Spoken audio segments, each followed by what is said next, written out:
অফিসে মেনে চলুন এই বাস্তু নিয়ম, সাফল্য আসবে তরতরিয়ে।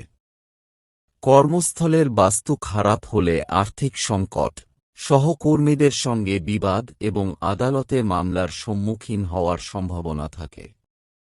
জানুন সাফল্যে পেতে অফিসের কোন বাস্তু নিয়ম মেনে চলা উচিত। বাড়ির পাশাপাশি ব্যবসা, চাকরি ক্ষেত্রে বাস্তুর অনেক গুরুত্ব রয়েছে। বিশ্বাস করা হয় যে এই সব জায়গায় বাস্তুর যত্ন নিলে অনেক উপকার মেলে কেরিয়ারে। বাস্তুশাস্ত্র অনুসারে কর্মক্ষেত্রে দিকনির্দেশের বিশেষ যত্ন নেওয়া উচিত, কারণ এই স্থানগুলি আয়ের উৎসস্থল। কর্মস্থলের বাস্তু খারাপ হলে আর্থিক সংকট, সহকর্মীদের সঙ্গে বিবাদ এবং আদালতে মামলার সম্মুখীন হওয়ার সম্ভাবনা থাকে।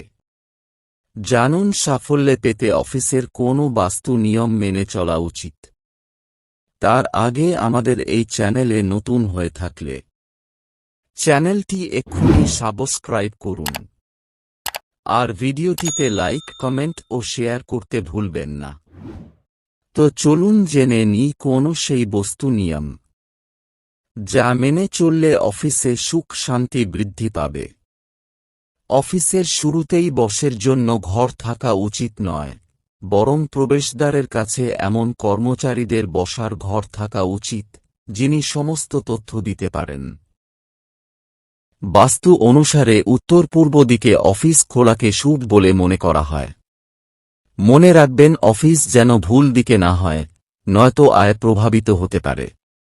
অফিসে আপনার সিনিয়র বা ম্যানেজার যেখানেই বসুক না কেন, তার পিছনের দিকের জানালা বা মাথার ওপরে বিম থাকা উচিত নয়।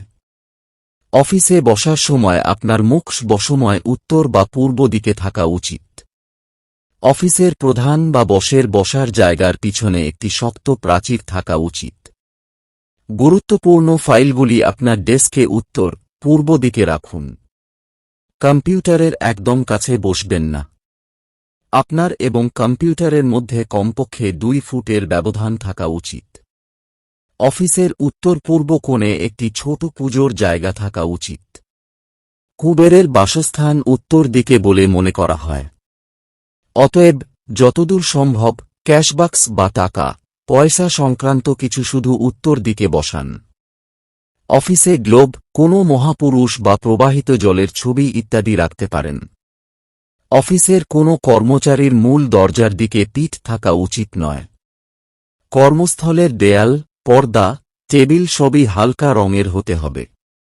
অফিসের প্রধান প্রবেশদ্বারের সামনে কালো, নীল ও ধূসর রং থাকা উচিত নয়।